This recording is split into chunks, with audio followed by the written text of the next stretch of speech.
अस्सलाम वालेकुम, welcome to my channel name point TV. Neelanjana नाम का मतलब और इसकी तफसीलात। नीलांजना नाम का शुमार लड़कियों के नामों में होता है।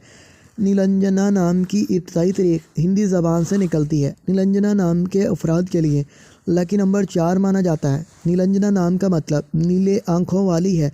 नीलांजना नाम के अफराद के लिए मुवाफिक और फ़ायदेमंद नंबरों में 1, 4, 7 और 10 शामिल हैं। हिंसों के असाब के मुताबिक नीलांजना नाम के अफराद के लिए हुक्मरानी वाले घंटे 3 PM से 5 PM हैं, जबकि खुशकिस्मत दिनों में एतवार मंगल शामिल हैं। खुशकिस्मती वाली दातों में हिंसों के असाब से तांबा शामिल है। नीलांजना नाम के अफराद के लिए मुवाफिक रंगों में सुनहरी, नारंगी और सुर्ख शामिल हैं। नीलांजना नाम के अफराद के लिए मुवाफिक पत्थरों में सबज कीमती पत्थर शामिल हैं, जबकि मुतबादिल मुवाफिक पत्थरों में हकीक अहमर, हकीक, सुनहरी पुखराज, सही माइलमा पत्थर शामिल हैं। नीलांजना नाम के अफराद का उसूल ज़िंदगी है कि आप लीडर बनना चाहते हैं। आप चाहते हैं कि लोग आपके पीछे चलें और आप लोगों की हीरो